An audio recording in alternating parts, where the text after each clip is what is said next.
Comment સેક્શનમાં એક વિદ્યાર્થીએ બહુ સરસ વિચાર રજૂ કર્યો કે સર લોક પ્રશાસનનો સિલેબસ TDOની પહેલાં એટલે કે 21 જાન્યુઆરી 2024 પહેલાં પૂરો કરાવી દેજો.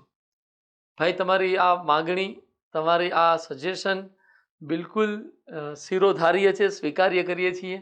બટ બેટા, લોક પ્રશાસન કંઈ નાનો સબ્જેક્ટ નહીં કે હું 20-25 વિડીયો બનાવું અને એ આખો પૂરો થઈ જાય. આપણે કર્યું એવું છે કે જે અગત્યની બાબતો છે એ અગત્યની બાબતો આપણે લઈ લીધી કે કદાચ જો 10 પ્રશ્ન લોક પ્રશાસનના આવે તો આપ સૌને 6, 7, 8 પ્રશ્નો આ વિડીયોમાંથી મળી જાય. આપણી કોશિશ એ છે સંપૂર્ણ સિલેબસ લોક પ્રશાસનનો પૂરો કરાવવા માટે. મારા માટે મને જે સિલેબસ એક્ઝામમાં રજૂ થયો છે 80 થી 100 કલાક જોઈએ. એટલો સમય મેં આપ્યો નથી. મેં ફક્ત એ કામ કર્યું છે કે લોક પ્રશાસનના અગત્યના મુદ્દાઓ કે જે સૌથી વધુ મને લાગે છે વ્યક્તિગત રીતે કે આવું પૂછાઈ શકે, અને એના આધારે મેં રજૂઆતો કરેલી છે. તો સિલેબસ તો પૂરો નહીં થાય. હા, સિલેબસની અંતર્ગતની અગત્યની બાબતો તમામ છે, જેટલી પણ છે એ બધી 21 તારીખ પહેલાં અપલોડ થઈ જશે. ભલે એ 17 તારીખ આવે, 18 તારીખ આવે કે 19 તારીખ આવે, એ અપલોડ થઈ જશે. એ માટે અમે સતત પ્રયત્નશીલ છીએ. અચ્છા, એ સંદર્ભમાં જ આજના સેશનમાં આપણે નાગરિક અધિકાર પત્રનો અભ્યાસ કરીશું, જેને અંગ્રેજી ભાષામાં સિટીઝન ચાર્ટર કહે છે. શું છે સિટીઝન ચાર્ટર? કદાચ આપણે ક્યાંય વાંચવામાં, સમજવામાં, ભણવામાં કદાચ ન આવ્યું હોય આપ સૌને, તો આપણે એનું બેસિક સમજી અને એના આધારે આપણે ભણવાનું શરૂ કરીશું. મારા યુવાનો, એક ચીજ સમજીએ કે સિટીઝન ચાર્ટર શું છે એની ઔપચારિક વ્યાખ્યા હમણાં સ્લાઇડ આવશે, એમાં તમે ભણી જ લેશો.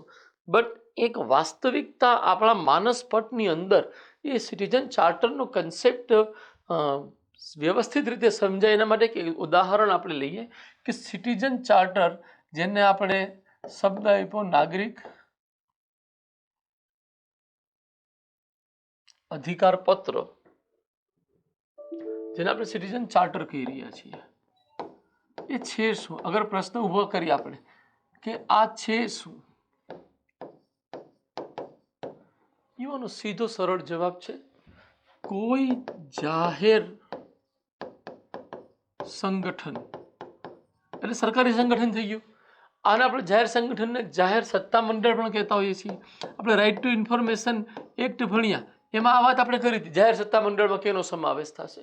કોઈ જાહેર સત્તા મંડળ દ્વારા જાહેર કરવામાં આવેલું વક્તવ્ય છે.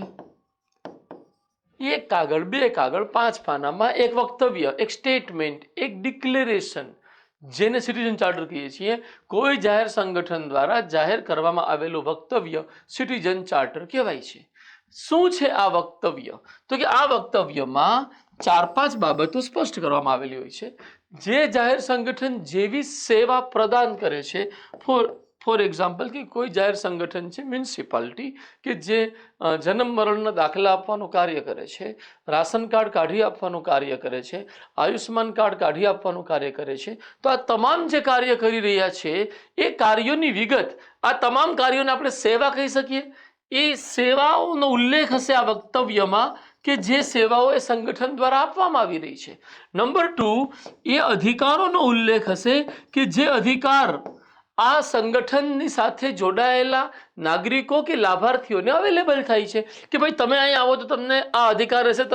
તમે જો રાશન કાર્ડ માટે અરજી કરો છો તો તમને 30 દિવસની અંદર રાશન કાર્ડ મળી જવું જોઈએ. 30 દિવસની અંદર રાશન કાર્ડ મેળવવાનો અધિકાર અમે તમને આપીએ છીએ. એની ઉલ્લેખ આની અંતર્ગત કરવામાં આવે.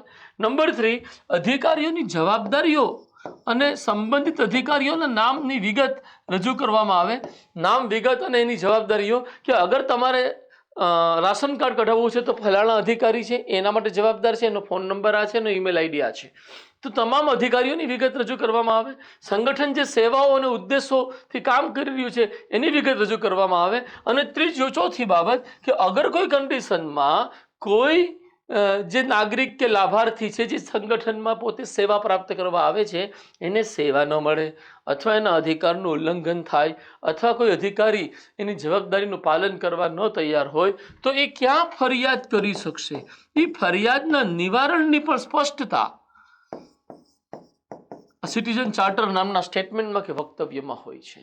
તો હવે આપણે કલ્પના કરો કે ભાઈ સિવિલ હોસ્પિટલ અમદાવાદ એની પાસે પોતાનું સિટીઝન ચાર્ટર છે, પોલીસ સ્ટેશન પોતાનું સિટીઝન ચાર્ટર બનાવી શકે છે, મ્યુનિસિપાલિટીઝ પોતાનું સિટીઝન ચાર્ટર બનાવી શકે છે, જાહેર સ્કૂલો એટલે કે જ્યાં આપણે કહી શકીએ કે જિલ્લા શિક્ષણ અધિકારી બેસે છે તો જાહેર સ્કૂલોના સંબંધમાં શિક્ષણ અધિકારી શિક્ષણ વિભાગનું પોતાનું એક સિટીઝન ચાર્ટર હોઈ શકે છે. જેટલા પણ રેલવે વિભાગનું પોતાનું હોઈ શકે છે, આપણો ગુજરાતમાં એસટી છે જીએસઆરટીસીનું પોતાનું સિટીઝન ચાર્ટર હોઈ શકે છે, કોઈ સરકારી બેંક છે એનું પોતાનું સિટીઝન ચાર્ટર હોઈ શકે છે. મારા ભાઈ બહેનો, દરેક જાહેર સંગઠન જ્યારે પોતે જે સેવા આપી રહ્યો છે, પોતે જે પોતાના લાભાર્થીઓને અથવા જે નાગરિકો છે એને જે અધિકાર આપી રહ્યો છે એની આખી વ્યવસ્થિત રજૂઆત એ સિટીઝન ચાર્ટર છે. હવે અહીંયા આપણા મનમાં સિટીઝન ચાર્ટરનો કન્સેપ્ટ જો ક્લિયર થયો હોય તો હવે આપણે એ પ્રશ્ન ઊભો કરીએ કે સિટીઝન ચાર્ટરનો કન્સેપ્ટ શા માટે આવ્યો અને ક્યારે આવ્યો. બે વાત, શા માટે આવ્યો અને ક્યારે આવ્યો. તો અહીંયાથી જ આપણે આ ભણીશું કે પૃષ્ઠભૂમિ અને વ્યાખ્યા. 1970 અને 1980ના દશકમાં વહીવટી જવાબદારી તેમજ પારદર્શકતાના તત્વને સુનિશ્ચિત કરવાના વિસ્તૃત પ્રયત્નો શરૂ થયા. ખાસ કરીને બ્રિટનમાં માર્ગારેટ થેચરના નેતૃત્વમાં, તેઓ વડાપ્રધાન હતા 1980ના દશકમાં બ્રિટનના. માર્ગારેટ થેચરના નેતૃત્વમાં આવા પ્રયત્નોને નક્કર સ્વરૂપે સુનિશ્ચિત કરવામાં આવ્યા. જેમ કે 1988માં તેમના દ્વારા નેક્સ્ટ સ્ટેપ પ્રોગ્રામ શરૂ કરવામાં આવેલો.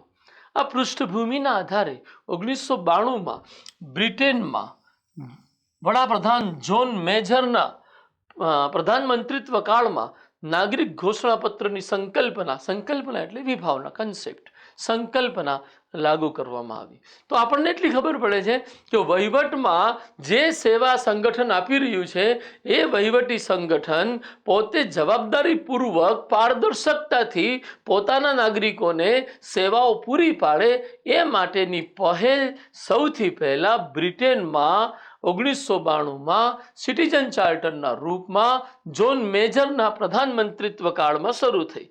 આપ સૌ જાણો જ છો કે આજ બ્રિટનમાં અત્યારે એક ભારતીય મૂળના વ્યક્તિ વડાપ્રધાન છે, ઋષિ સુનક. મારા યુવાનો, હવે આપણે આટલું સમજ્યા પછી ઇન્ડિયાના સ્તરે અને ડેફિનેશનના સ્તરે આપણે ચર્ચા કરીએ. અર્થ લઈએ. પહેલા પ્રથમ તો નાગરિક ઘોષણાપત્ર એક એવો દસ્તાવેજ છે કે જેનો ઉદ્દેશ શાસનમાં પારદર્શકતા, જવાબદારી લાવવાનો અને શાસનને નાગરિક અનુકૂળ બનાવવાનો છે. સિટીઝન સેન્ટ્રિક ગવર્મેન્ટ એક એવો શબ્દ, એક એવો આદર્શ આપણા બીજા વહીવટી સુધારા પંચને પણ અંતર્ગત તમે જોઈ શકો છો. તો એ જ આદર્શને સુનિશ્ચિત કરવાનો ઉદ્દેશ નાગરિક ઘોષણાપત્રનો છે. આ નાગરિક ઘોષણાપત્ર એક જાહેર વક્તવ્ય છે. આપણે શીખી ગયા હમણાં કે એક સ્ટેટમેન્ટ છે જેમાં કોઈ સેવાના નાગરિકોની હકદારીઓ, અધિકારીના સેવાના ધોરણો, ઉપભોક્તાઓ દ્વારા પૂરી કરવા યોગ્ય શરતો અને સેવાના ધોરણો પૂર્ણ ન થવાની સ્થિતિમાં ઉપભોક્તાઓ માટે ઉપલબ્ધ ઇલાજોનો ઉલ્લેખ હોય છે. આમ એક નાગરિક ઘોષણાપત્ર સંગઠન દ્વારા પ્રદાન કરવામાં આવતી સેવાઓના ધોરણોના સંબંધમાં સંગઠન દ્વારા આપવામાં આવેલી વચનબદ્ધતાઓનો એક સેટ છે, પ્રોમિસ છે. આપણે કહીએ જેન્ટલમેન પ્રોમિસ છે કે આટલી બધી વચનબદ્ધતા અમે અમારા ગ્રાહકો એટલે કે નાગરિકોને આપીએ છીએ અને આ પ્રમાણે જ અહીંયા કામ થશે. એ વાતની આખી જવાબદારી ઘોષણાપત્રમાં ડિક્લેર કરવામાં આવી હોય છે. હું મારા યુવાનો આપ સૌનું ધ્યાન ફરી આકર્ષિત કરવા માંગીશ. સેવાઓ, અધિકાર, અધિકારીઓની જવાબદારીઓ, ફરિયાદ નિવારણ, કે આમાં શું ઇલાજ ઉપલબ્ધ રહેશે જો કાંઈ પણ અધિકારનું ઉલ્લંઘન થયું અથવા સેવાઓ ગુણવત્તાપૂર્ણ રીતે આપવામાં ન આવી. અર્થ સ્પષ્ટ થયો હશે મારા યુવાનો.